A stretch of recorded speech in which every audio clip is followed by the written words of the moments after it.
8 and 9? We are doing 8 and 9 today. Okay. I'm going to keep us moving. We got a lot to talk about. I'm going to keep us moving.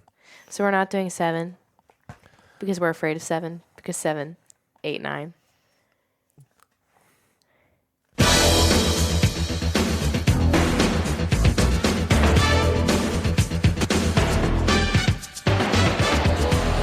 Hello, everybody, and welcome to Scurvivor series, the only program. I'm going to leave a big ass pause. The only program Deserved. where the hosts both get sick and not put out a podcast for 4 weeks, 3 weeks? 3 weeks, 4 We weeks. took the week off because we went to Charlotte and then, Which was a terrible idea in hindsight. yeah. Great. Not going to Charlotte, we should have done the episode before we left. We just didn't have time. And then we both got sick. Yeah, so first off, we'll say Charlotte 5K, the hardest yard, great 5K. You and I we walked the whole thing. I feel like we both felt good afterwards. I felt great. I was like, I want to run next year. Yeah, we both considered running next year. The next day, we start driving home with bubble guts in our tumblies. And then we were both fine the next day. I had a sore throat, and I thought it was because in the car I choked on my coffee, and my throat hurt after that. Yeah. Because of that, and so I was like, "Oh man, this hurts." And I felt good the next day. I went to work at my first day of my new job, and I was taking Tums the entire time. And then by the end of the day, I started not feeling well. I came home, and then I got a fever. And then the next day, I don't know if that night you felt gross. I think it started to turn. I turned turned faster than you did. Yeah. And But, then Tuesday I felt worse. At the very least, both of us woke up on Tuesday horrendous. Ended up, we never tested you, but you probably had the flu. No, he tested me. I tested yes. negative.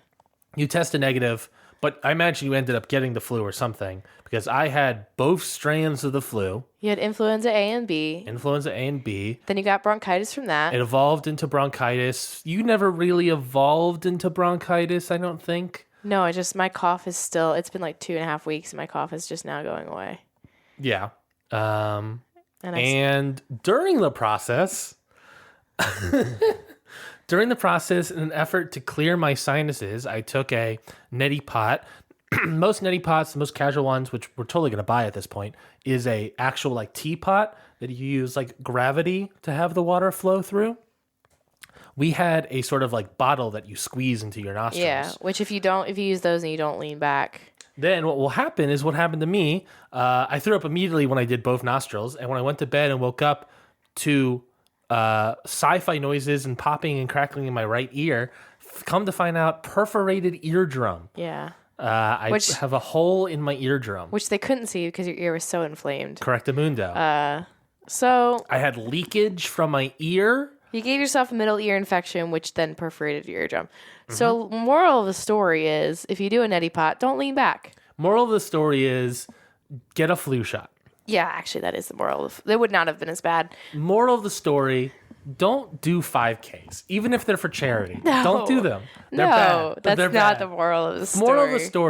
Moral of the story. Charlotte, North Carolina, poo-poo. Don't go. Don't ever go to Charlotte again. Don't even step foot in North Carolina. Yeah, South of the way, baby. Just never see my brothers again. That's, Look, that's why I've always said the South will... Never mind. Yeah, don't. That's not... Let's cut that. That's not what we're saying. That is never what we have said. We apologize for not putting out any episodes in the past several weeks. We are, as you can probably tell, I'm on a cough drop. Preventively. You should be. I offered you, and I have 2 in front of you. Yeah, but I just don't feel like it. Yeah, I'm tired of them. I know, me too. I still have... I'm still getting over my cough. You're still getting over your cough. I have like a little bit of like a lost voice, a little bit. Yeah, I do too. And I've had that for several days. And I have a hole in my ear that is constant tinnitus for several days now. So we're going to talk about Survivor. And we're going to talk about episode 8 and 9. The plan is, so this is the plan for what we're doing, is we know we're super behind. I believe in the time of recording, like episode 11 just aired. So we are super behind. So the plan is that we're going to have this episode out when you're hearing this, talking about 8 and 9. And then hopefully, if timing permits, ideally timing permit, we're making an effort to make sure it permits, we'll have another episode on Monday. At least Monday, maybe Tuesday, probably Monday, talking about episode 10 and 11. And that way we are all caught up as we get into... Caught up. Got me feeling it. As we get into, I think the semi-finale. I don't think the finale, but the semi-finale would be episode 12. I believe it's a 13-episode season. I'm not positive on that. But, yeah. Yeah. We got to get caught up. So, I think we got to get into it. We got a lot of stuff to talk about here, Beanie, so we got to get into it. Oh, boy.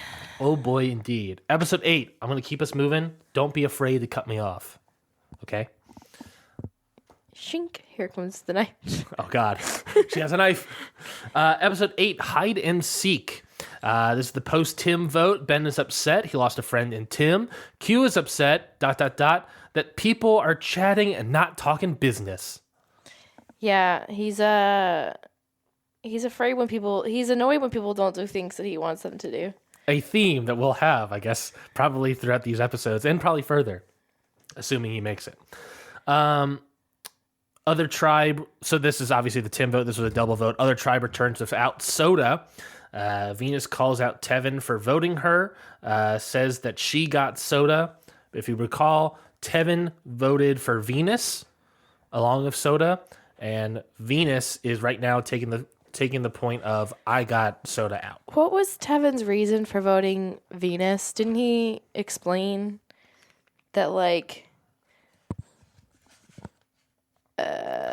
Maybe it was later in the episode. I don't quite remember off the top of my head. But I think he said, like, I'm looking he wanted Venus to take credit so that he didn't... Oh, he didn't want immediate credit. Mm-hmm. He voted Venus because he wanted somebody else to take the credit. Because that would make him become a target. Yeah, so he'd be less of a threat, and then he could reveal that at the final 3, which worked out really well for Tevin. Yikes, bikes. Liz, however, is also upset because Venus and Tevin are taking credit. Because as Venus is gone, Tevin's looking at Liz being like, I got soda out. What is she talking about? That silly girl. And Liz is like, I got soda out. You two are both wrong. I mean, I feel like it was a team effort between... Like, Liz is the one that brought her up, right? And Tevin was the one that actually got everyone to vote. I gotta look at my notes here. I'm struggling to remember. I want to say Tevin pitched first. Let's see. Q and the winners. Soda talks to Charlie, but she doesn't want Nami strong. Once Venus out, Tevin agrees, except Soda talks a lot and Tevin can't read her. Tevin pitches a blind set of Soda to Liz. Liz says Soda is her number one target. That's what I wrote down. I see. So Tevin pitched it first. But Liz is like, well, she was my number one target, and I wanted to get rid of her. Who do you give the credit to? Venus for actually voting for Soda, Liz for getting her number one target out, or Tevin, the person that we sort of claimed was the master manipulator of the plan last episode? I feel like through the edit we didn't see too much. I'm not remembering very well, but like I feel like we didn't see much. It has been like 5 weeks of how Tevin persuaded people. I think he definitely did more than Venus. I mean, but like it was a combination of Venus and Tevin talking to people, and it felt more like Tevin getting people's side and Venus being like too aggressive. Like, this is what I'm doing, this is what you should do. Yeah. But yeah, I think when we saw, and this might have just been how they edited it, when we saw her talking to people, it was already in motion. Mm-hmm. Yeah. And the timeline that they showed us, it was already in motion. All it felt like it did that she was talking to people about it was confirm to people that she would vote, that they had another number. Yeah. It didn't feel like she was moving the vote forward. And we didn't see anything from Liz. I don't know what Liz is upset about. Liz really in her bag in this episode 7 and episode 8 and 9. I mean, I'm terrified of what's going to happen in the preview of episode 10. And I do know of something. Because it was spoiled to me weeks ago, and it was all over Twitter. It's a big hubbubaloo, and we got a voicemail from Jerry about it. So I'm excited. Did you listen to it? No. Okay, good. But I know what she's talking about because I saw it on Twitter. and it's gonna be fun. I can't wait for like the after the show interview with Liz where she finds out that she's like entirely cut out of the show. And then all we see is Liz being mad about nothing. Yeah. Because Liz is constantly mad, but like they never show anything from her. Spoiler. So for all we know, she's not doing shit. Spoiler for episode 10. Liz, mad about something. Let's move on. So we get a Q skirt segment. We get this Q skirt segments. We can't forget about the Q skirt, the unveiling of the Q skirt, which is basically a hoodie wrapped around the front of you. So you have like the pocket available to you and the front pockets of the hoodie available to you. And that's it. Yeah. The Q skirt.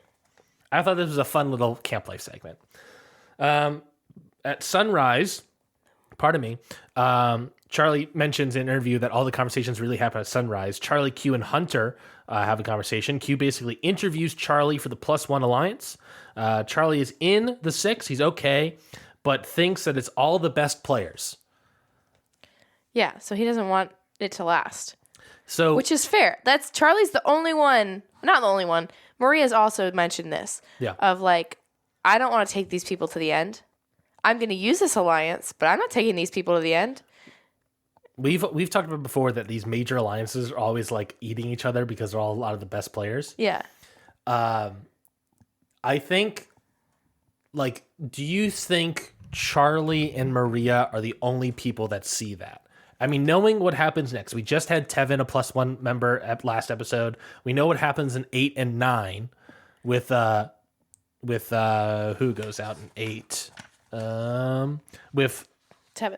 With Tevin goes out in 8. Yeah, sorry. With Tevin going out in 8 and then Hunter going out in 9. And Hunter going out in 9. We got 2 +1 people going out immediately. Do you think only Charlie and Maria have this idea, or do you think this alliance is built to bring out the best players and vote all of them off? Do you think that's maybe the ultra galaxy brain of Q or Tiff or any of these? I don't know. Like, I feel like that would be something that, you know, Q would think of, but I don't think he did. Like, I legitimately don't think he formed this as a way to weed out players that could beat him. I mean, there is an argument to it. Like, I think it's a valid argument. I can't see, based on what we're seeing, him like actively thinking that. Like, I can see now that it's falling apart. Yeah. I don't know if he was the intention. If that was the intention of forming this alliance. Like, it's hard to tell. Like, I think he wanted to use them as shields. Like, I think he was like, okay, if I align with the best players, like, we'll make it through. But then also, like, if I throw some challenges, they'll be bigger targets than myself, so I can hide behind them. I don't think he fully thought through, like, if I make this alliance of the best people, they will pick each other off, and I could just sit back. Yeah, it's a question of Charlie brings it up as the context of the +1 alliance. Q, there's an argument to be had that is maybe part of his idea. Remember, he pitched it originally to Hunter and Tim, 2 people that he saw as challenge people, to then bring in other people. He probably presumed that the people that they would bring in were their number ones, and if they're the best people on their team, then they're going to bring in more best people on their team. But the problem is that it's not context at all with Q. It's not even subtext with Q. If he intended to do that, we don't know that. But he at the very least intended to bring in some of the best challenge players into this +1 alliance. That's how it started. You know? Which, ironically enough, you go into an alliance, +1 alliance, and then immediately start throwing challenges with a bunch of the best players. So that you don't look as good as them. You don't look like as big of a threat as them. You're not the biggest threat of the +1 alliance. Yeah. Of the 6-person alliance. Yeah, I don't know. I don't know if that's what he... I think that, yes, he did form this alliance with the intention of, like, using it in some way. But I think it seems more like a shield situation than it does a social experiment of, if I put the 6 best players in an alliance, I can let them tear each other apart. And, like, I'll be left standing. I don't know if he thought that far ahead. I don't know. It's hard to tell. I do love Charlie's take on it though. Like I think he and Maria are thinking, let's use this alliance. Let them vote each other out. Mm-hmm. And then we'll skate free. I think they saw it as an opportunity to do that. I love Charlie's little something's gonna go awry. I wrote down a poem by Charlie. This is it. Am I what goes awry? A poem by Charlie. That's pretty good. Pretty good. I think he's a poet. He doesn't even know it. Heyo. Well, you know what? Q knows how to have fun on camp. He pitches a hide and seek game. Does he pitch it? Yes, Q pitches playing hide and seek, and they all end up agreeing. Charlie gets to be the seeker. Everyone else goes hiding. Between Q and Venus, they both view this as some sort of social strategic thoughts. Mostly Q, but Venus also brings it up of like, well, of like this idea of like, oh well, if you're really good at hiding, then I can't see you in this game. That means you're a threat. Yeah. But also, if you are bad at hiding, then you're also a threat. Yeah. That's Q's logic. I think this is the funniest part of this episode to me was Q. No one thinks this is going to be more than just a game except for me. Smash cut to Venus going, this isn't just a game. Yeah. Q and Venus would be the great... I can see why they're on opposite ends, but they should also link up more because they would actually do really well. It's just that Q's more active in like his strategy. Like they have similar mindsets in how I think Venus is active. I think Q's better at being active. I would disagree. Well, at the end of this episode, I think that's fair. She's not active until she realizes that shit's not happening. Like when she's active, she's too aggressive. I think Q is better at implementing things strategically, but I think they see the game a very similar way. But I think that Q is just better, at least up until now. Yes. Of implementing things strategically. Ultimately, hide and seek goes on. Everyone is basically found except for Hunter and Ben. They win. So what does Q believe? That Hunter and Ben are dangerous and they should be voted out. Well, I think it was very fitting how they hid. Like, Ben very, low-key, just... Laid on the ground, put some stuff over him, and just, was quiet. Yeah. And Hunter went for the not flashy, but, let me do the most, crazy out there thing of, let me climb a fucking tree.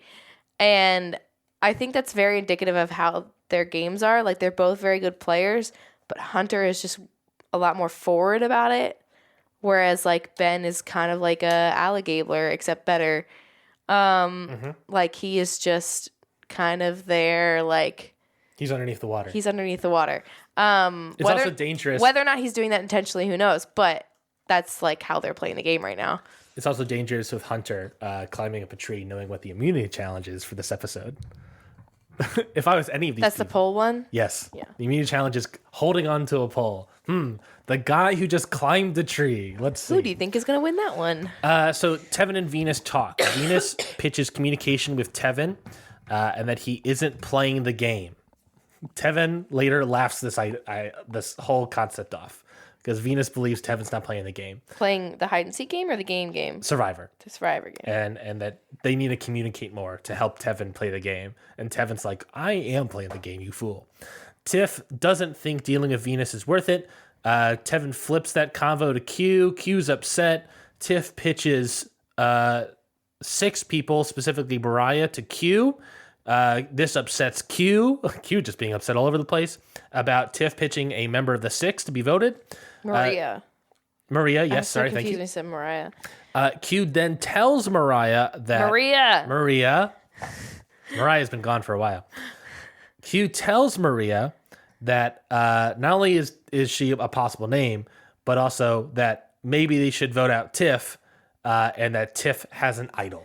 Yeah, I don't see how people... I think people do see, and especially now, they see, how Q is trying to run this game and also, not play by his own rules, but he's expecting everybody else to play by his rules.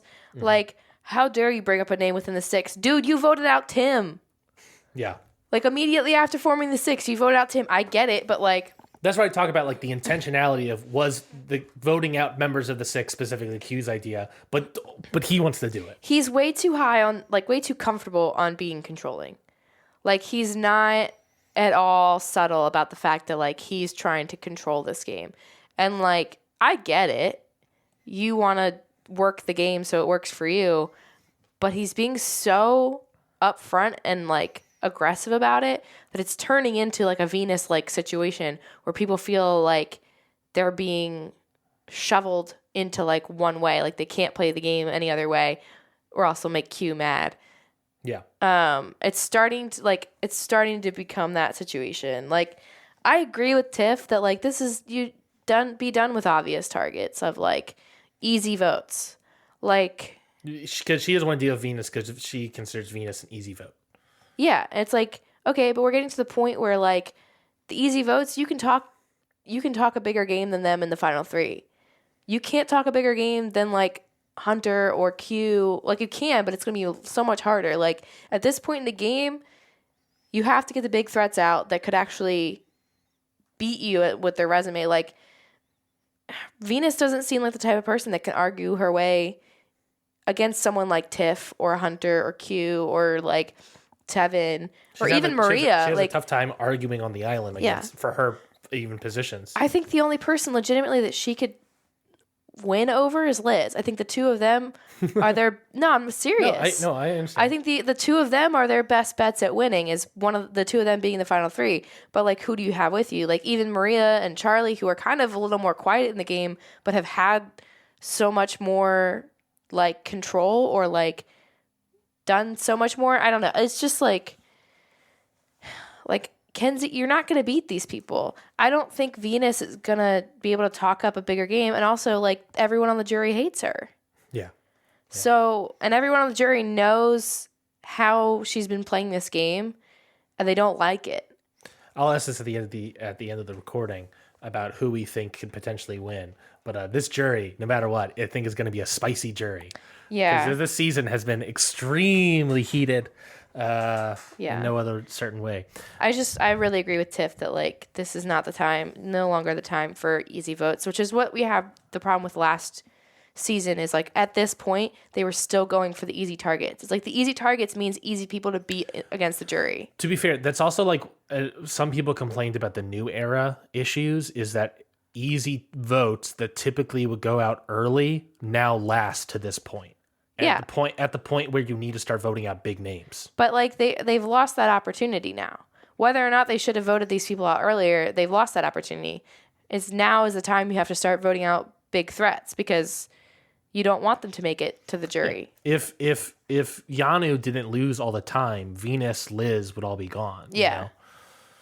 You know? You don't have that luxury anymore. You kind of got to go with big targets. Anyways, I think, yeah. Immunity challenge. It's a Survivor classic. You got to hold on to a pole for a long ass time.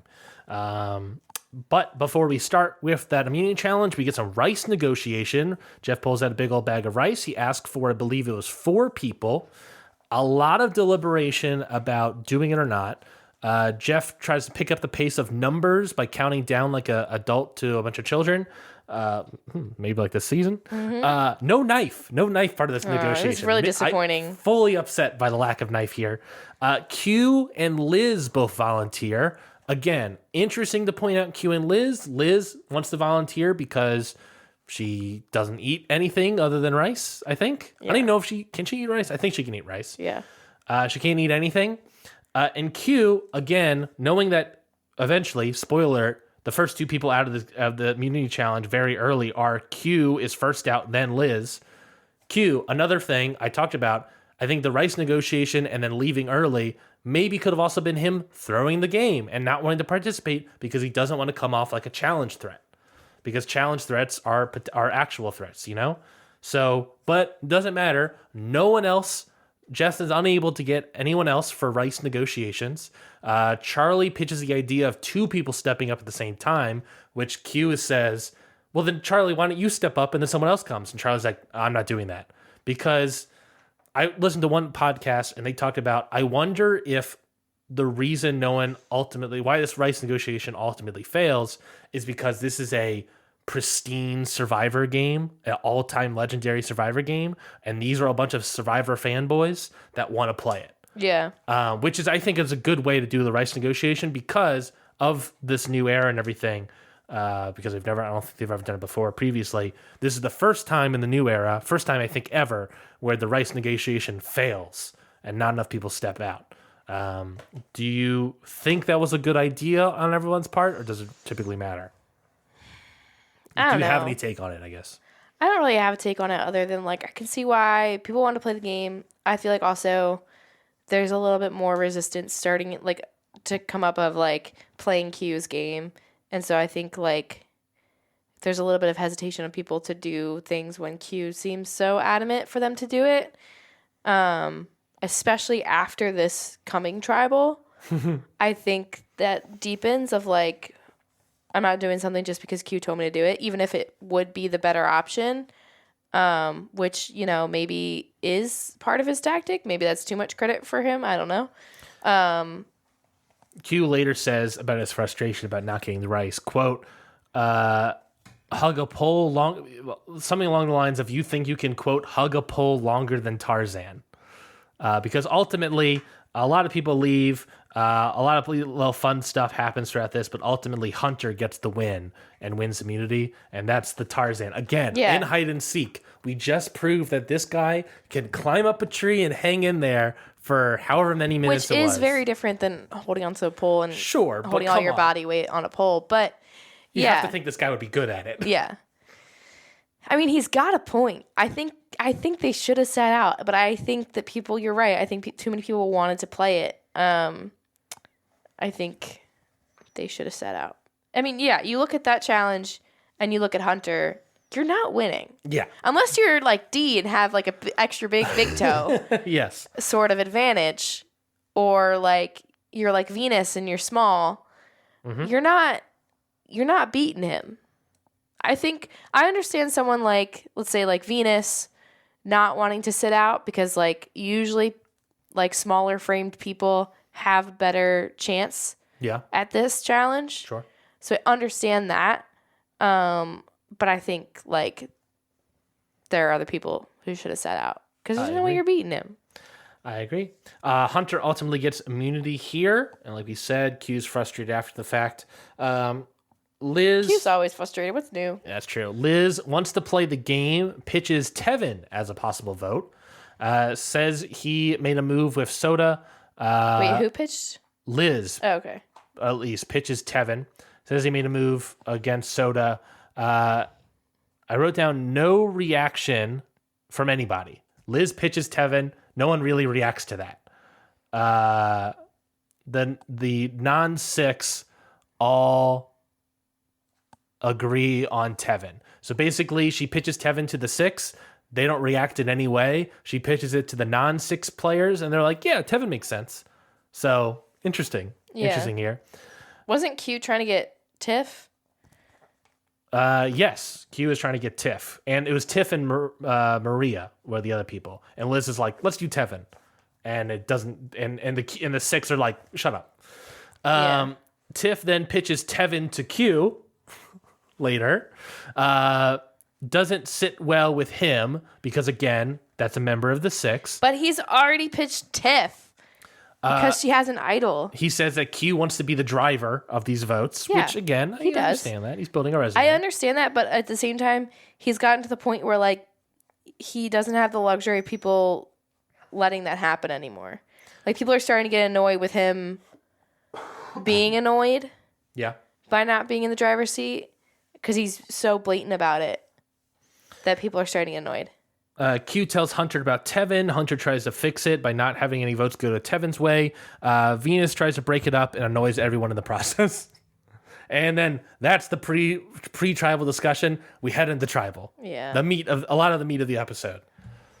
Because we get to tribal, we get a little talking points or whatever, and it ends up being that Q says that he wants to go home.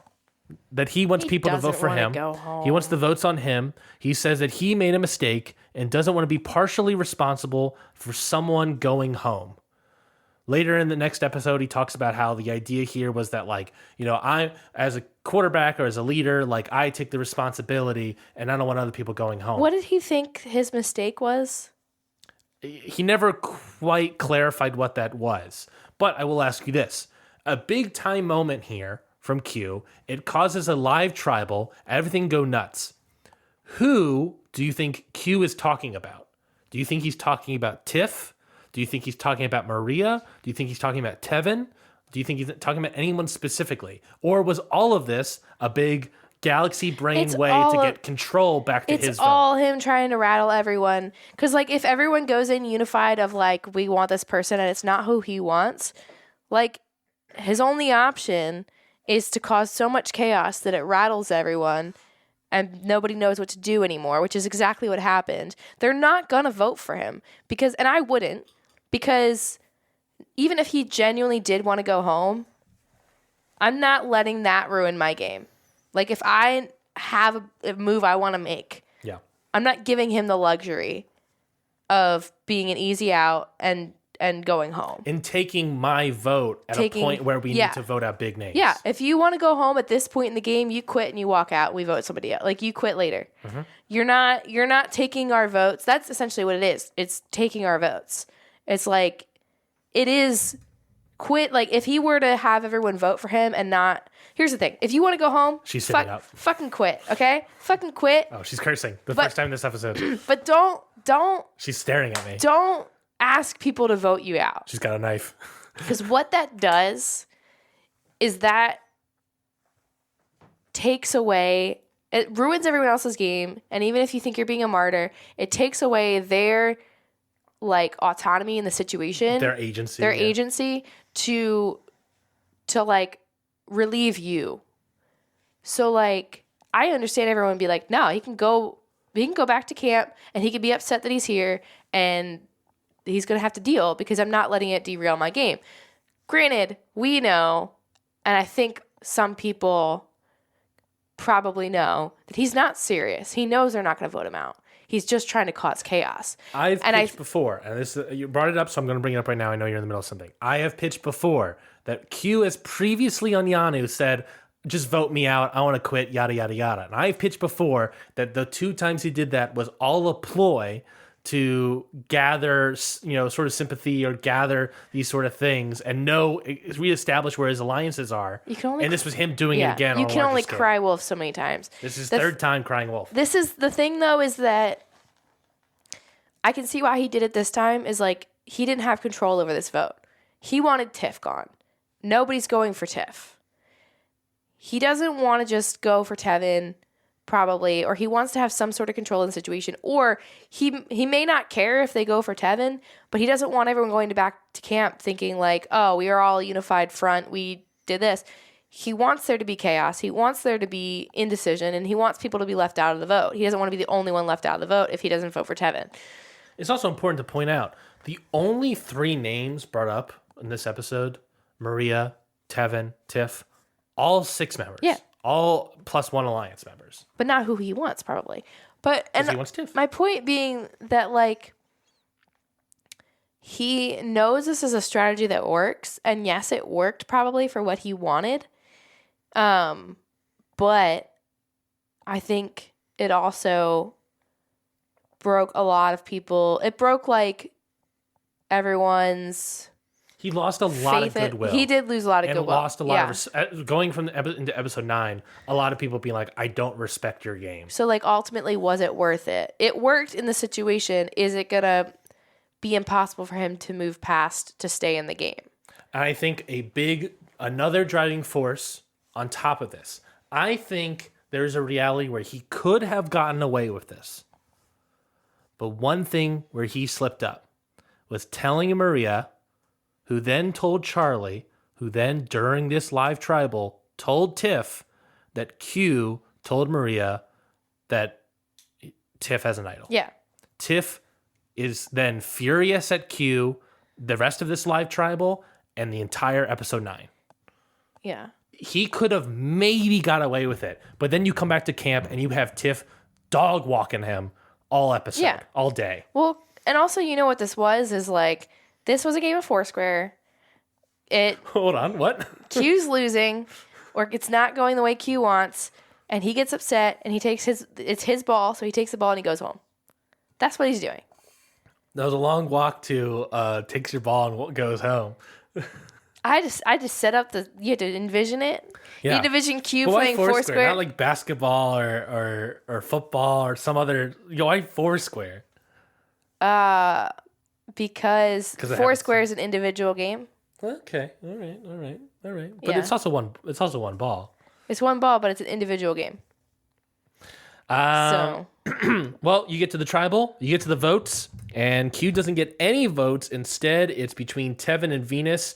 Tevin goes home this episode, 6 votes to Venus's 2. Tevin had Tiff, Charlie, Q, Kenzie. I wrote down everybody. Basically everybody except for Tevin and Hunter. Tevin and Hunter voted for Venus. So Hunter, wrong side of the vote. Tevin goes home. Sayonara, Tevin. I hiccup right there.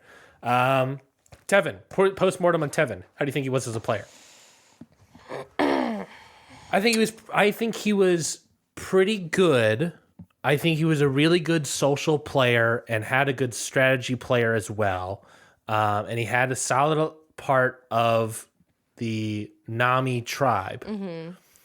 The problem here is that I think he had too much trust in his own alliances and believed in them too much that, we talk about Charlie, Maria, potentially Q, potentially other people using the 6 alliance, the +1 alliance. We gotta stick it on the name, by the way, people. yeah. As a way to vote out the strong players. I think Tevin is someone that didn't believe in that and believed it to be an actual alliance and believed he was safe. Granted, it would be Maria going home and he was okay with that, or Tiff going home and he was, I should say, and he was okay with that. But I think he trusts in his alliance members and trust in Q's plan and was sort of faulty in that regard. Yeah. He didn't check his blind spots. Yeah, I think there wasn't enough active defense on his mode. I think it was he trusted his defense that he trusts his D line. His D line and not his own defense. Yeah. A fun character? Yeah. Fun character. He definitely was charismatic. I think I just think, I don't think that there was enough active defense. I feel like, he could make offensive moves, but didn't know how to protect himself. Mm-hmm. I agree. Yeah. Season 50 has already been announced as returning players. That was another news bit that I don't think we talked about. Do you want Tevin back for season 50? Or are you good? No, I'm good. I think there are other people from this season I would rather see more of. Plus past seasons. Yeah. If they've had to pick one person from this season, I don't think it would be Tevin. Tevin top 5? No. Yeah, I think he's chopping block. I think honestly, I don't know. I would bring Q back. I would not. I'm tired of him being on my TV. I'm annoyed with him. I would bring Bonnie back. I would not bring Bonnie back. I would bring Charlie back. Yeah. Assuming Charlie doesn't win or something. I would bring Sabaya back. I would like to see her long game. Trying to remember who else was in this season. Can't remember. But definitely, I don't think I would pick Tevin from this season, to be honest. You wouldn't pick Tevin? I would not pick Tevin. Yeah, there's a lot of good players. Okay, so let's talk about points. Let's do the halftime special here and talk about points. Beanie, whenever you are ready. Okay. Also, to be fair, I don't think they'd bring Sabaya back because she didn't make it far enough to be super memorable. But personally, I would like to see how she does long term. I'm not stalling at all. I just want you to know. Oh, I know. Didn't you write it down? No, I you're wrote it looking down. up. I want to say why. You're looking up the whys. The whys. This was episode 8. Yeah, I know. Just for Thank you. clarity. Okay, so Ryan. Should we do these? Should we do the MVPs first or the? Points? Yeah, let's do MVPs first. Okay, MVPs. I should have picked an MVP while we watched this episode. Yes, that's the key because that's the key to remembering these Yeah. things. There's not a lot of MVPs, I think, but to me, I honestly could only think of one person, and yeah, without fully giving away, I can only think of really one Why person. is it Hunter for winning? No, it's not Hunter. Hunter couldn't save his number one ally. Yeah. Part of me is like, the votes were going to go on Tiff. Mm-hmm. She deflected pretty well, but also, like, did she know that they were voting for her? I don't know. Um, I think she had an idea. yeah. But I mean, she didn't ultimately get any votes. Exactly. Venus is the one that got votes Yeah. here in a weird way. Is it Ben for winning hide and seek? No. Are you still thinking? I'm still thinking. Sorry, Who's my yours? person. We have to say it at the same time, Beanie. I'm struggling to remember too much of this. Mine will probably shock you. Is it Liz? Wait, what? I'm shaking my head. Yes, my MVP. Because she is pitched Liz. Tevin? And Tevin's out. She wanted Tevin gone at the beginning of the episode, was upset with him for taking the credit for soda and all that sort of stuff. She then pitches Tevin to everybody, and while the 6 are dealing with their nonsense, she's able to get a bunch of votes. And when we get to the live tribal, everyone's like, who are you voting for? Who are you voting for? And the only person that's like, I don't know what's happening, but I'm voting for Tevin was Liz. I mean, I think that's fair because the entire episode, Liz is like, I'm getting Tevin out, and Tevin went home. I think that's fair because my only argument for Tiff was like that she deflected votes off of her, but really that was Liz. Now that like we're talking about that, Yeah. It was Liz is the MVP. Liz Yeah. got. I'm trying to reframe my MVPs. Maybe I should really properly do this next season of like who is the MVP and getting the person voted out. I don't think that's the only. No, not I don't necessarily. think that's. But in an episode when there was not much else that was worthy of MVP, that's kind of. Yeah. Yeah. So you agree with Liz? I agree with Liz because my argument for Tiff is really because of Liz. Yeah. I don't think I can justify it being Tiff. Yeah, I agree. Okay, let's do points then. Okay. So you have Q, and Q got 8 points this episode for surviving the week and saying a curse word. Venus, you have with 8 points for the same, saying a curse. Lots of curse words this episode. Yeah, there was a lot of curse words this episode. And most of it happened during tribal. Yeah, and then you have Hunter with 18 points, 1 individual immunity, and survive the week. So you have a total of 34. I had Kenzie with 8 points, said a curse word, survive the week. Tiff with 8 points, said a curse word, survive the week. And Ben with 8 points, said a curse word, little old Ben, Benny boy, and survive the week. Ben is... Little Benny boy said a curse word. Post-merge Ben is like, he was island living the entire first half. And then once the game started, he's just kind of like, I don't like any of this bullshit that's happening. None of this rocks. None of this rocks. So you had 24 points? Yes. I just want to say that there are only 3 people this episode that did not say a curse word. Would you like to guess who they are? Liz? No, Liz cursed. Tevin? Maria? Maria's one. Charlie? Charlie is another. I'll give you a hint. I've already given you their points. Oh, okay. So The third one is I've already given you their points. Oh, Hunter? Yep. And those are our 3 most wholesome players. In the face of adversity, they're the only 3 that didn't say a curse word on camera, at least. Good. They could have said a curse word and it got cut. But That they're the is only true. 3 that didn't say it on That camera. is true. We give them the points there. Okay. Jerry has Charlie with 3 points. Didn't say a curse word, so he only gets points for surviving the week. Sorry. Maria also. Good luck, Charlie. That's what you get, Jerry, for having a wholesome team. Maria, 3 points for surviving the week. 8 points for Liz for saying a curse word surviving the week, but then an extra 10 for MVP, so that's 18. And then for Tevin, 25 points. Jesus Christ. Said a curse word, torch snuff due to blindside, voted out with an advantage. What advantage did Tevin have? He had an idol. Did he have an idol? Did he have an idol? I think he had an idol. Did he have an idol? I don't think he had an idol. Did he have an extra vote? He had an extra vote. He might have had an extra vote. So that brings Jerry to a total of 49 points. Jerry won this episode. Yes, Jerry won this episode, 49 points. I had 34. You had 24. Yeah. But she did lose a player, so she's down to 3 like the rest of us. Yes, that is accurate. That is accurate. Yeah, because everyone left is someone... This is the first episode, I think, that everyone left is on a team. Because Tim was the only one that wasn't. Correct. So. Tevin is gone. So we're all going to lose someone until the end. And I will talk about point totals at the end of our second half of the episode. As we get straight into... How long have we been recording? About 45. Okay, sorry guys. We're going to go over an hour, but I think we're moving. This is all I have. I have 1 page for this next episode.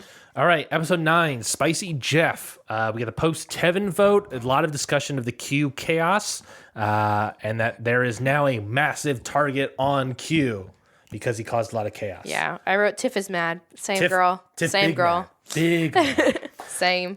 Q says he tried to switch all the votes, says he made a mistake and should have been voted. But he says, quote, I guess I'm too hard to kill. That's not the way to look at this situation. He does admit and later doubles down on this idea of I made a mistake with this. So he does feel the contrition. reason you didn't get voted out is not because you're too hard to kill, is because everyone was so mad and they didn't want to give in and let you fuck up their game. Yeah. So Q and Tiff talk about Tiff's idol reveal. Again, Tiff big mad. Really curse up a storm. Again, same girl. Curse like first 5 minutes as always. You can always rely on Tiff to curse. I love it. That's what we need.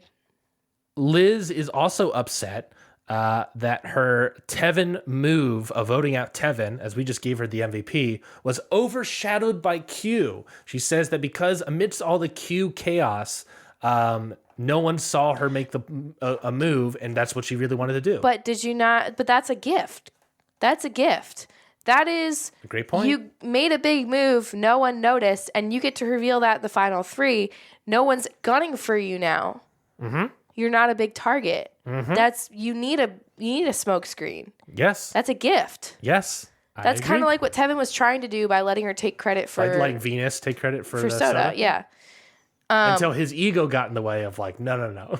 Yeah, Liz, you gotta take this gift and run with it. And run with it, because, like you said, new era. Everyone wants to do big moves, but big moves are super risky.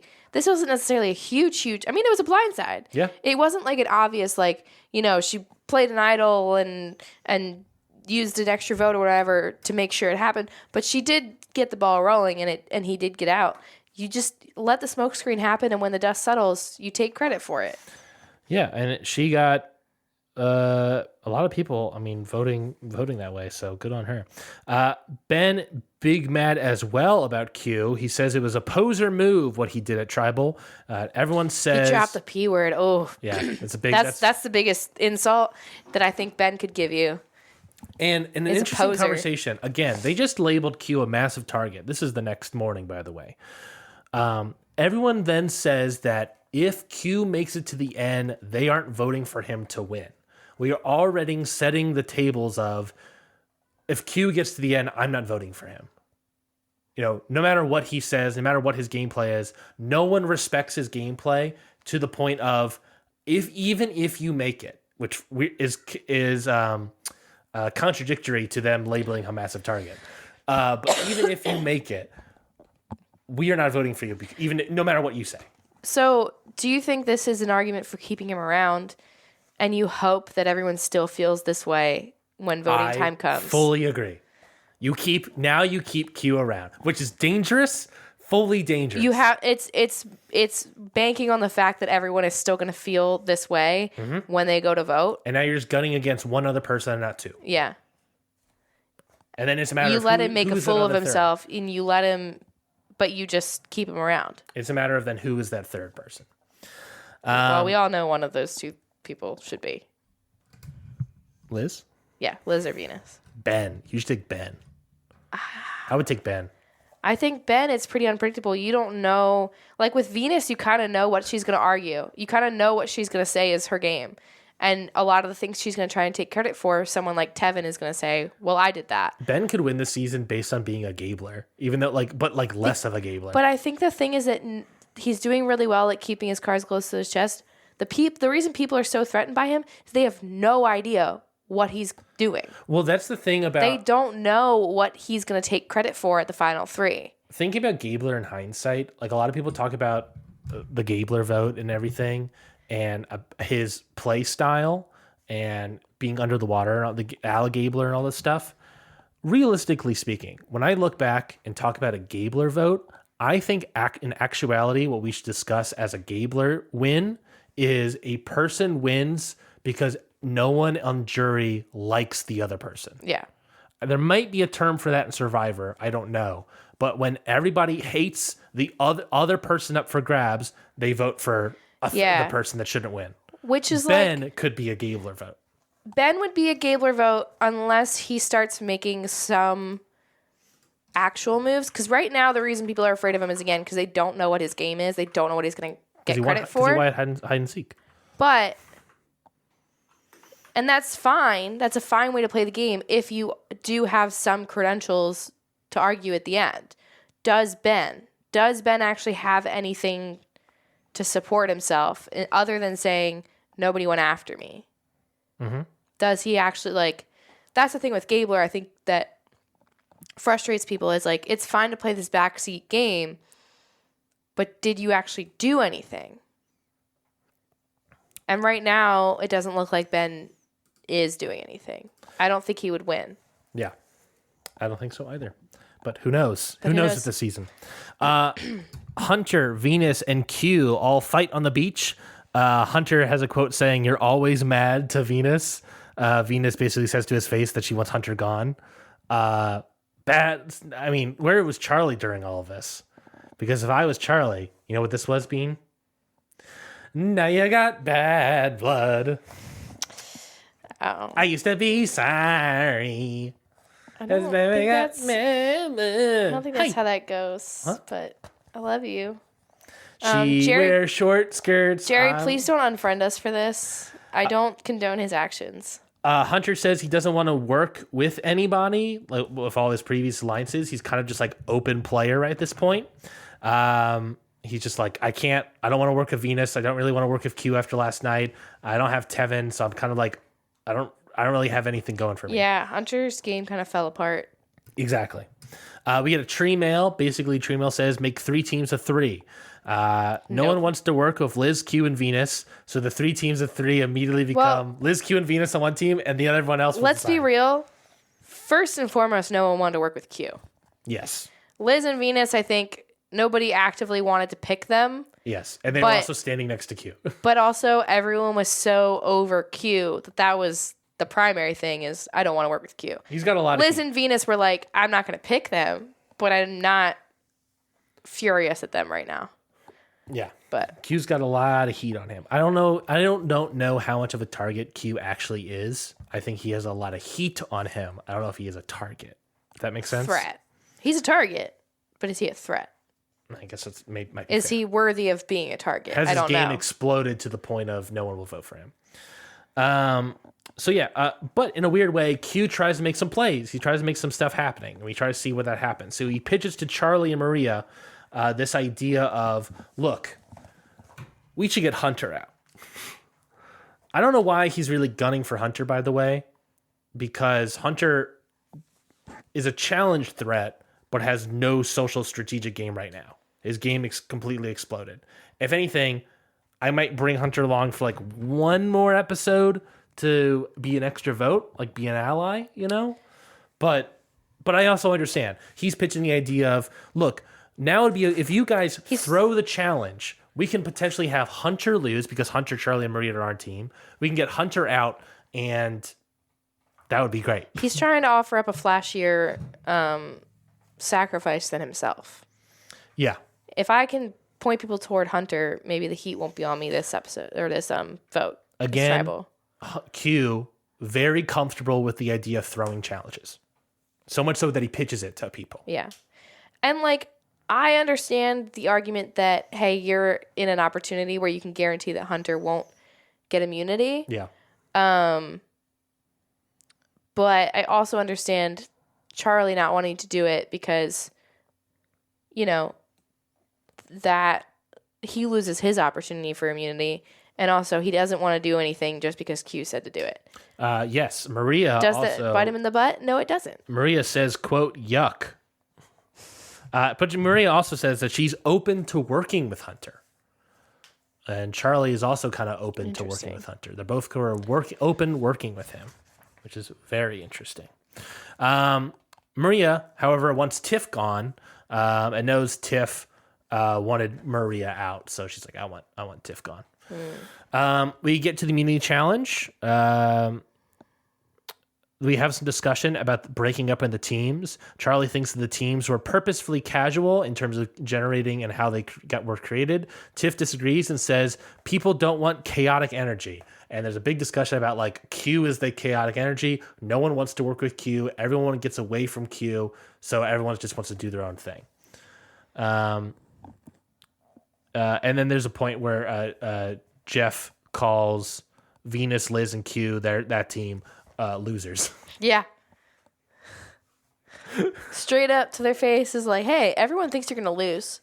Y'all are losers. And Venus is like, wow, thanks, Jeff. And he's like, no, like that's what the audience at home is thinking. It's like, great. Wow. I don't think Jeff is wrong. I think Venus took it too personally, but... I mean, no, I don't think she took it too personally. I think she took it how it was meant of, yes, that is what the audience is thinking at home, but you say that to their face? Yeah, Jeff is starting to become very spicy I think Jeff, and part of his hosting ability, he's very good at matching the energy of what the show is. Yeah. This season, he gives no fucks this season. Yeah. I should have had that knife. Should have had that knife. The challenge is basically you're going to seesaw on he didn't need a knife because this was a dagger to the heart. I need some popcorn next time you say that. So you're on a seesaw. You have to transport some buoys. Everyone has to do it individually. Buoys? Buoys. Maryland. Then you have to dig up some rope. Last group that does that is out. We go down to 2 groups. Build a rope bridge individually. Then individually, each person shoots some hoops. It's sort of a team. Each person's doing stuff individually, but as a team. Because the last person that does the hoopage is out. Then it's all 3 last members together. You basically crucify yourself. Yeah. That's the best way to describe it. Stage 1, Kenzie keeps screwing up with her team. So much so that her team of Tiff and Ben lose. Hunter, Charlie, and Maria win. Q, Venus, and Liz win. We get to stage 2. Hunter finishes first, goes back to help Charlie. Both get to the basketballs at the same time. It gets very close, but Hunter, Charlie, and Maria win. We get to stage 3. Maria's out first. We get to the 10-minute mark, and Hunter's extremely struggling. Charlie looking pretty good. His feet are dangling a little bit, but it doesn't matter because Charlie ends up getting the win. So good on Charlie here, getting the immunity challenge win against Hunter, challenge beast. So going back to throwing the challenge, by not throwing the challenge, Charlie was able to secure safety and also get Hunter out and potentially set up to lose. He's like, fuck you, Q. I don't need to throw the challenge in order to beat Hunter. Like, what the ultimate fuck you? I love that. Yeah, it was really good. It was really good. Q is mad at himself for his move again. He mentions that he's mad about how the tribal council went. Tiff wants Q out. Kenzie and Q talk. And it's a very interesting conversation where Q is trying to drum up some conversation and Kenzie shuts him down completely. She's like, I don't know what you're talking to me. I'm not working with you. To the point where Kenzie says she doesn't want to work with him. She's literally like, why are you explaining this to me? I don't want to work with you. Yes. What's the point of talking? I don't respect your game. I don't want to work with you. Get out of here. That's how the conversation ends up going. Rough stuff. Q in the doghouse, if I've ever seen it. Kenzie pitches Tiff in a weird... Okay, so this is what the episode turns.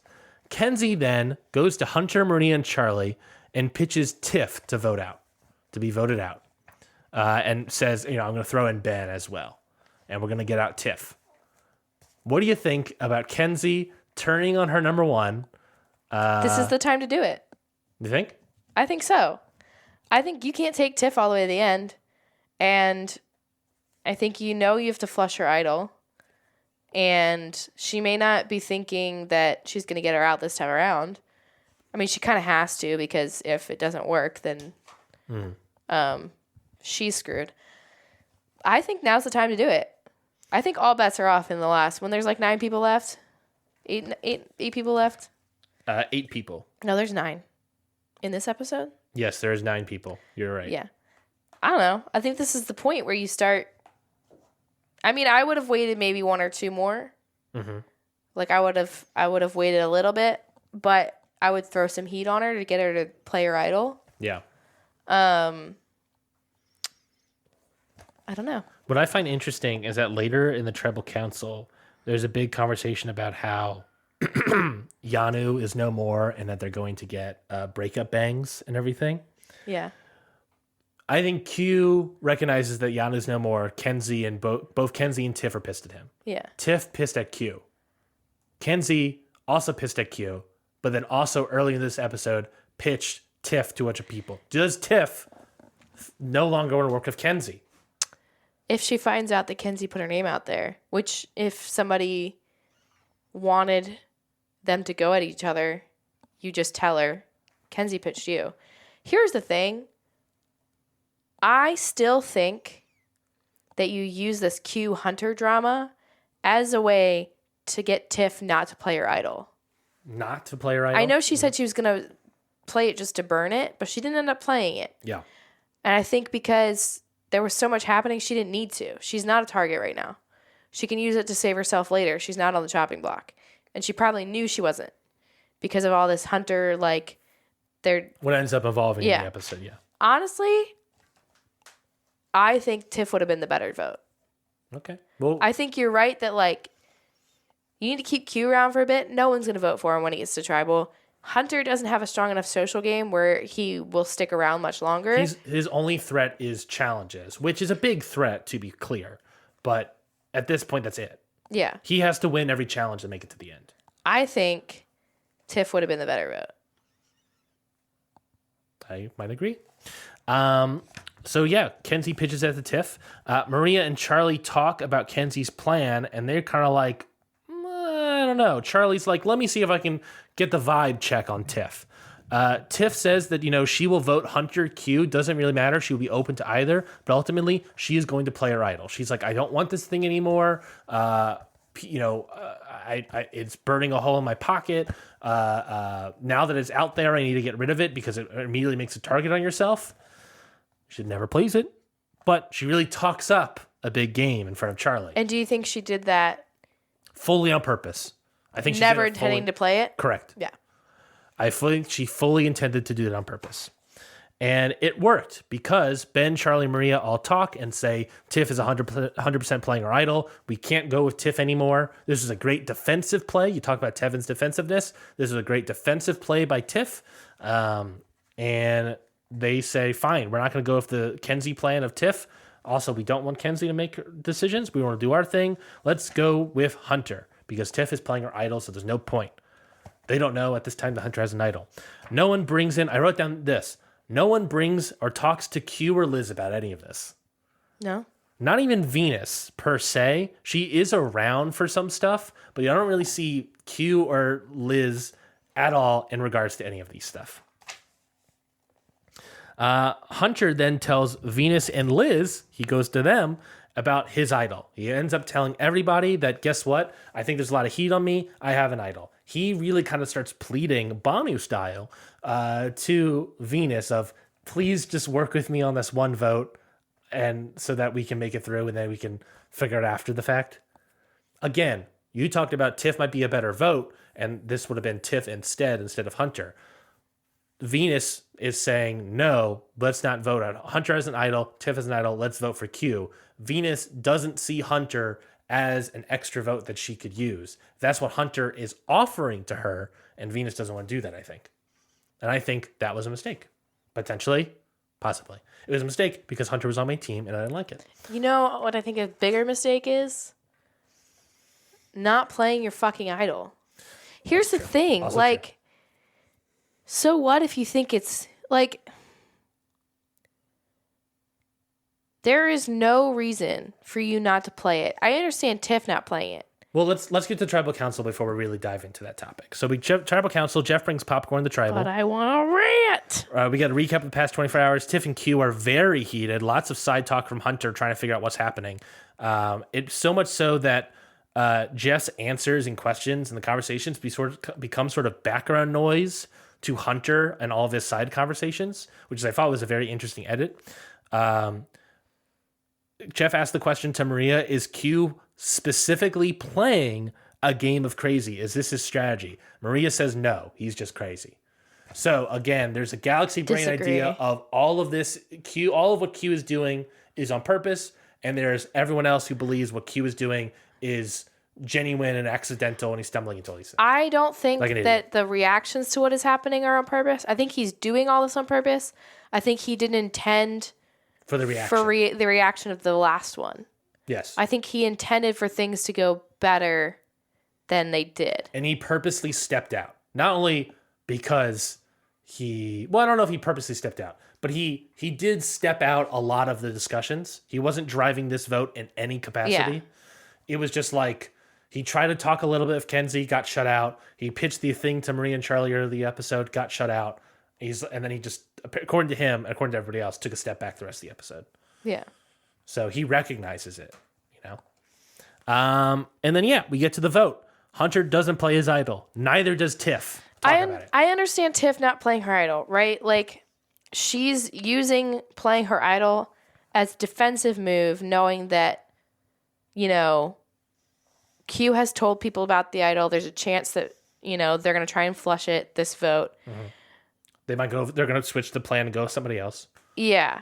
And she'll probably catch wind of that at some point, So threatening to play her idol is a defensive move. She doesn't need to play it. I don't think she needs to play it.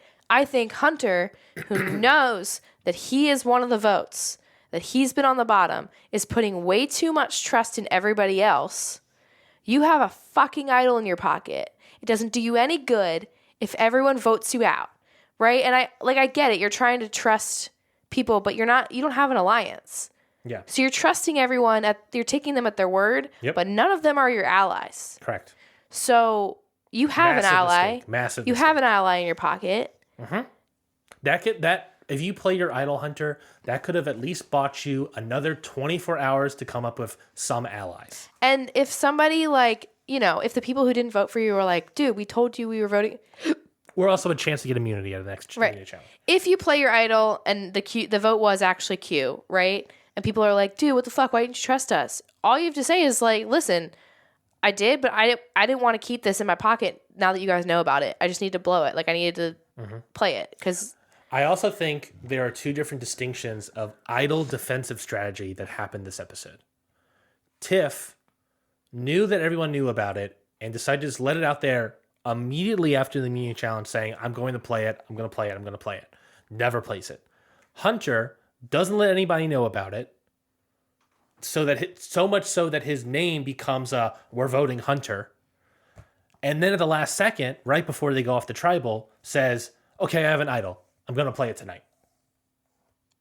There's two different defense strategies happening. One, stopping the discussions about Tiff from the get-go. It's preventative. One, a Q-esque chaos move. Reactionary, emotional reactionary, which already failed, realistically, the night previous at Tribal Council with Q, where people stuck to the guns. Here we go. Hunter gets voted out after another revote and all this stuff. Hunter gets voted out. A reactionary play doesn't work. These people are sticking to their votes. Yeah, I don't think there's any scenario where you can trust that people aren't writing your name down. Your name has been floated out all day.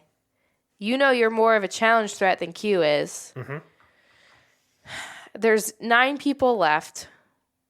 At this point, Like, you don't have, all your allies are gone.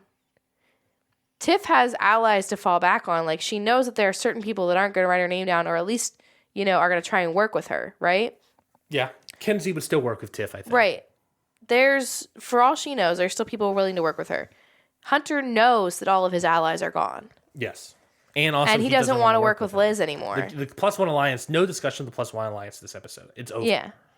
So, I just don't understand why, like, that whole time you're sitting there like, like, everyone's telling you, like, look what's happening. It's Q. It's like, okay, play your idol anyway. Yeah, I agree.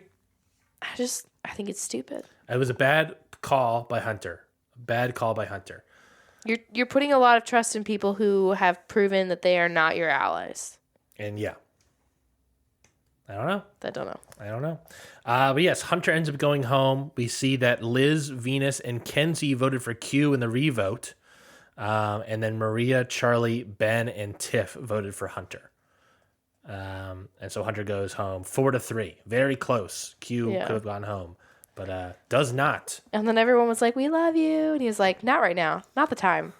Yes, yeah, there's a lot of, oh, we love you, okay, goodbye. Y'all just lied to my face. And Hunter's like, it's hard to hear all of that after y'all just voted for me. Well, even more so, they straight up lied to his face. Like, in another situation with, like, Tevin, at least no one, like, was like, it's not you, it's Q. It's not you, it's Q. And then lied and, like, voted for him and then was like, oh, we love you. Yeah. It was just, they kept it close to their chest. Here, it's like they straight up were like, we're all voting for Q. All tribal, too. Well, to be fair, the only people that, I don't necessarily know who voted for him the first time. We didn't really see that. But the people that voted for him, Maria, Charlie, Ben, and Tiff. The people that really lied to Hunter at tribal, 100% Tiff. And I want to say maybe Charlie. I'm trying to quite remember. But Tiff and Charlie were the only ones. Kenzie and Venus and Liz all still voted for Q. Yeah. And they did not lie to Hunter. But they had to have known that they were splitting the vote between Q and Hunter. They had to have known that people were voting for Hunter because they probably split the vote so that if Hunter played his idol, they could still choose who went home. That's true. That's completely fair. I think that's completely fair. And Q is the backup vote. Yeah. All right. MVP. Well, a postmortem on Hunter. I think a great challenge player. But as we discussed this episode, like I think like Hunter and Tevin, like we just saw 3 Nami people along with Tim as well, but 3 Nami people back to back to back all get voted out. Soda, Tevin, Hunter. Yeah, which is what should have happened last season, is going after the big threats. Sure. The big threat tribe and not letting them be so tight-knit. But I also think that is indicative of lack of gameplay in the first half. And by winning so much in the first half, and whatever happened on Nami of it sort of like becoming very fractured, it became so that like Hunter and Tevin were allies with each other, but Tevin didn't really have alliances with anybody else. He never really had alliance with Soda. He never really had alliance with Venus. Kind of had an alliance of Liz, but through means more than anything else. And then when Tevin's gone, Hunter, his alliance members are just Tevin, and then Q, who just blew up the entire game the night before. And that's kind of it, Like there was a real lack of the fracturing in the first half of the gameplay really hurt both Hunter and Tevin significantly, and even Soda significantly. And in the second half, he was just seen as a challenge threat, which he was, and then worked with a bunch of people. But because of Q and other people's gameplay, I think he would have gotten votes on him no matter what, and obviously he did. But like, he didn't have enough of a thing, and this +1 alliance, he seemingly, just like Tevin, relied way too heavily on it. That's my assessment of Hunter. I thought he would have been a more strategic player, and based on his knowledge and background, he sort of talked it up, and it ended up being that he wasn't too strategic, I think. Yeah. Whereas Tevin was a great social player, Hunter was a great strategic, physical player. None of them were great strategic players. Yeah. And they were missing that third, which is Venus. I don't know who that third would be. But what do you think? Do you have a postmortem Hunter? I liked Hunter. I think he was a fun player. I'm not bringing him back for another season, anytime soon. But I enjoyed Hunter while he's on television. Yeah, I agree. I think like he wasn't. I disagree that he was a great. I mean, he was a great challenge player. I don't think he was too much of a social player. No, because I think he kind of partnered up with Tevin. Tevin kind of was his social side. And then Q sort of became that for him in a weird Yeah. way. Yeah, I don't know that he really took advantage of the opportunities that he could have. Q was a good strategic third to that. Q could have been a good strategic third to that. Yeah. And make a triumvirate, but Q exploded and Tevin got home. And yeah. Agreed. The Q bomb. The Q bomb. Is that something? I don't know. Is that anything? Is that the title of the episode? Possibly. MVP. MVP discussion. Let's talk MVP. I am back and forth between two people. And maybe there's others that I would love to hear your opinions on. But I'm back and forth between two people. I think I kind of have two. I'll say this. My two people. I would love to know if you have other ones. Tiff and Charlie. Those are my two. Oh my gosh. Tiff. Great defensive move. Great defensive move. And was able to get Hunter out by lying to his face. And yeah, like we said, great defensive move. Charlie, not going with Q's idea of throwing the challenge, able to get Hunter out, which sets up him going home by beating him in the immunity challenge and also winning immunity. Yeah. I think though, I would probably give it. I'm leaning toward Tiff because the situation was going to be Tiff. At some point, there was the conversation where Hunter could have just been a smokescreen. Sure. Hunter probably was going to be. And I don't know if she caught wind of that or not, and she probably did because she knew that people knew about her idol, and she knew that she would probably be talked about. I think getting ahead of that and using the knowledge of her idol in a preemptive way, because I think there's always this thing of people know about my idol, now I'm a big threat. What do you do about it? You do what Tiff did. You tell people, I don't want it anymore. I'm just gonna play it. Because why should I have it? If everyone's gonna make me a target, I don't want to be a target. I don't want it. I'm just gonna use it tonight no matter what. Yeah. Before you even hear your name tossed out there, right? And that kind of shifts the decision of who's going home tonight back to Hunter. Hunter and Q is okay, well, Tiff's out. We're not going to risk it because if we go for Tiff now and we fail, Kenzie loses an ally and, things could backfire. And now, to be fair, Tiff would have been more on the chopping block possibly, and maybe they would have considered Tiff harder, despite what she's saying, despite her defensive play, if Hunter had immunity. Charlie beating Hunter opens up that pathway to vote for Hunter. Now, granted, how much do we give Charlie beating Hunter? I mean, I think since it was all individually, I think Charlie and Maria held their own in all the in the immunity challenges as well. If they lost, then Hunter would have been gone through, would have been still gone. So it really came down to Charlie and Maria had to beat Hunter once they got to that to that point. They could have thrown it earlier, and I wouldn't be maybe considering Charlie or Maria here. If anything, I'd be considering Q.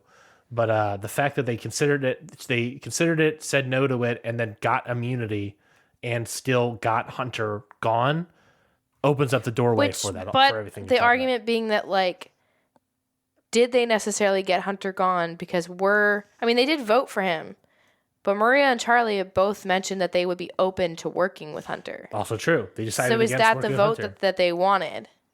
No. Or was it the vote that they felt like they had to do? Maria even says that she wanted Tiff gone, but maybe I don't have to. Since Tiff is playing her idol, maybe we have to go with somebody else. And also the Kenzie stuff. Which is my argument for Tiff. That's a fair argument. It's not necessarily the vote they wanted. That's true. So how much weight can you put on them doing this all so that Hunter is available? If it's not ultimately what they wanted to do, they just did it because that's the vote that they had to do because they felt like they couldn't go for Tiff. Haven't really talked about a lot this episode, but boy howdy, Charlie and Maria, a lot of power position votes. A lot of power positions. Like I feel like they're the alliance that like people are sleeping on. Like, yes, they're the only like actual alliance in all of this. Yeah. Of people like actually actively working together. Yeah. Which is fascinating to watch. Yeah. So MVP? Tiff. Yeah, I think you convinced me, Tiff. I was really considering Charlie, but I think you convinced me, Tiff. So we'll give that 10 points to Tiff and Taff. And Jesse, can you give us the points for everybody else? I sure can. They are. We are on episode 9. Oh, yeah. Okay. Q on your team. 3 points for surviving the week. It's a very low scoring episode, by the way. You had Venus with 3 points for surviving the week. Hunter, 10 points, voted out with an idol. Oof. So that's a total of 16 points for you. And you lost a player. Wah, wah. Me. My points. I have Kenzie, 3 points for surviving the week. Ben, 3 points for surviving the week. Tiff, 8 points for saying a curse word. Can always count her. Surviving the week, but an extra 10 for MVP of the week. So I have a total of 24 points. You had 24 last episode too. So back-to-back 24 points. Yeah, I'm consistent. Jerry has Charlie with 18 points, one individual immunity and survive the week. Maria with 3 points, surviving the week. Liz with 3 points for surviving the week, with a total of 24 points. So Jerry and I tied this week. Yes, Jerry and you tied, both at 24. I'm the big old 16er over here. To be fair, Jerry was winning this week before the MVP points. That is true. That is true. You would have had 14 points. Yeah. And if I went with Charlie, then Jerry would have gotten even more. Yeah. Yes. Which I see the argument for Charlie. My points just are that, I think you're right. I think you're right. That when you said the point of that it wasn't really the vote they initially wanted, and they actually kind of initially wanted to work with Hunter, you're right. Tiff's defensive move was so strong. It pigeonholed them into voting for Hunter. Yeah. Which they were not fully They're not against, but it did, it wasn't the move they wanted to make. Yeah. So good on Tiff there. So these last 2 episodes were your lowest scoring episodes of 24 points. This episode 9, was my least scoring of 16. The longer the season goes on, the less points everyone's accumulating. Yeah. There's less people on our teams, but still. And then this episode was also Jerry's least point getting episode of 24. Which is ironic because she tied for first in this episode. Correct. Jerry has a team of Charlie, Maria, and Liz. An interesting team there. Charlie, Maria, great tandem there. Jesse, you have a team of Kenzie, Tiff, and Ben, which was the 3-person alliance group in the immunity challenge this episode. Yeah. And I have a team of Venus and Q. An interesting pair here. For sure. Our average points, you are an average of 54.5 episodes, 54.5 points an episode. I average of 52.1 points an episode, and Jerry has 43.8 an episode. She's very low point scoring. So our totals are: in third place, Jerry is 350 points. Second place is Ryan with 417, and Jesse's in first with 436. You've gotten that lead back, Beanie. Maintaining. Yes. I mean, I got 34 and 16. What was it? So across these 2 episodes, you had 48 points. I had 50, and Jerry had 73. Yeah. Crap ton of points from Jerry. Jerry played the long game with her team. For sure. That's Survivor, baby. Yeah. I think you and I took too many heavy hitters. I don't know. They got me a lot of points. I always take a couple heavy hitters. I don't think all of my team is going to make it to the end. But you need a couple people to get you a lot of points quickly. Yeah. And Tiff, you can always count on her to curse. Yeah. So that is where we're at this season. We'll be back very shortly with another episode. But before we go, we have a couple things to attend to. I want to talk about, since we're getting close to the end, who do you think is a potential winner of this season? Wow, you're really hitting me with this. Yeah. I think Charlie and Maria as an actual alliance. I love how you ask me what I think and then you answer it before I can. It's called stalling. It's called. If you have an answer, but you had a lot of us. You go ahead. It felt like you didn't have an answer immediately, so I went to stall. Is that okay with you, or should I wait? Or should I pause? I think we should all sit and wait on my words. Okay, we can also cut all of this out, but no, go ahead. I think Charlie and Maria, as the only true actual alliance, I believe, this season left, have a very good shot of getting far. But I think one of them has to eat the other at some point in utero.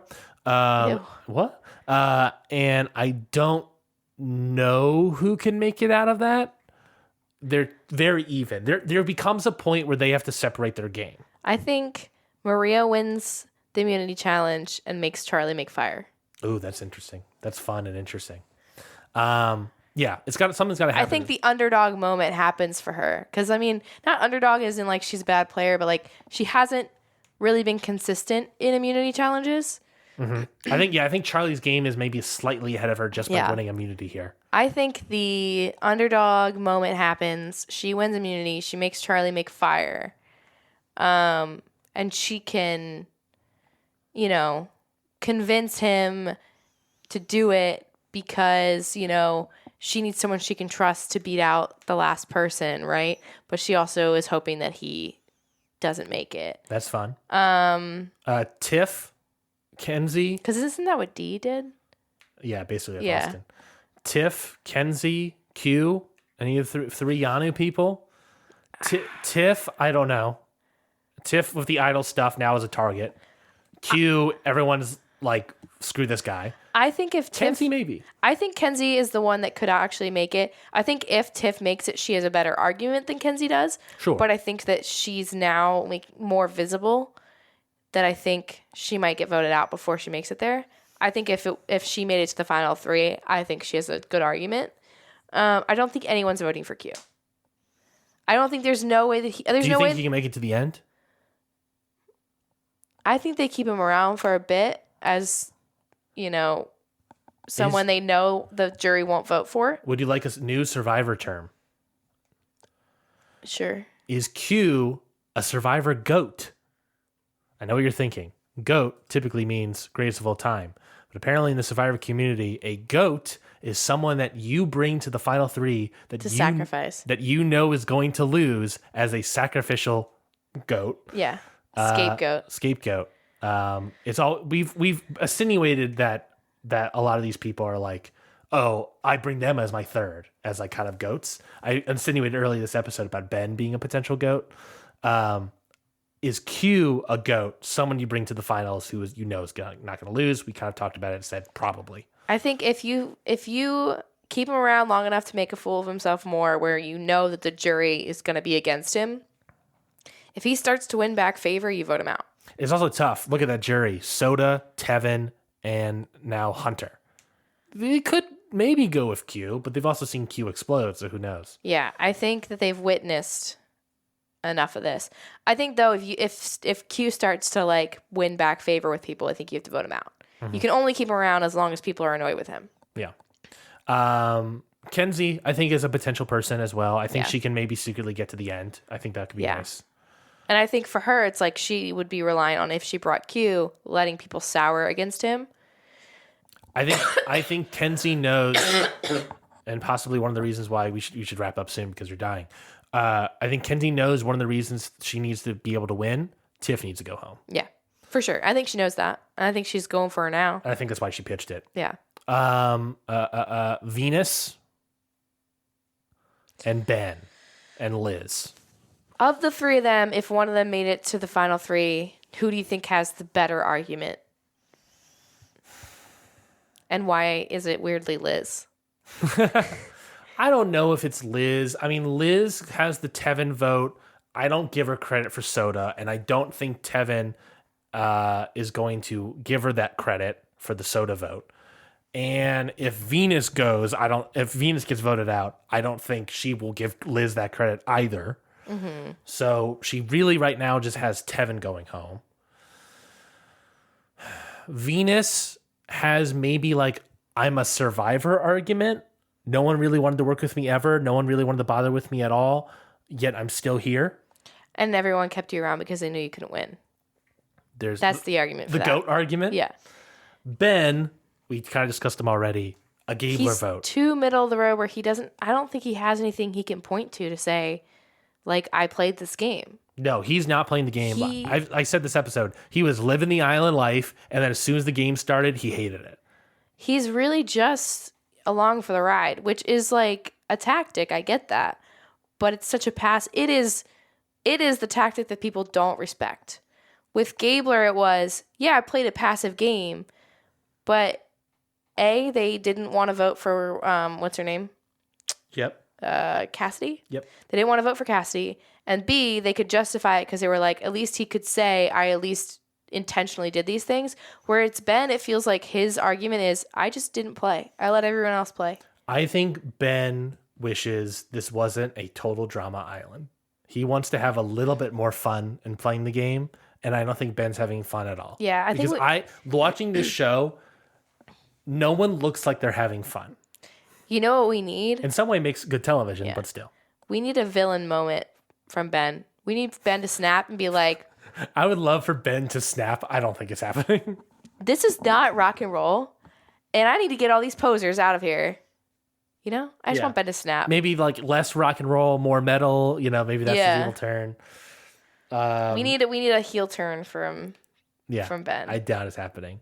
For him to win, I feel like he needs some. So right now we're thinking like a Charlie, Maria, Kenzie.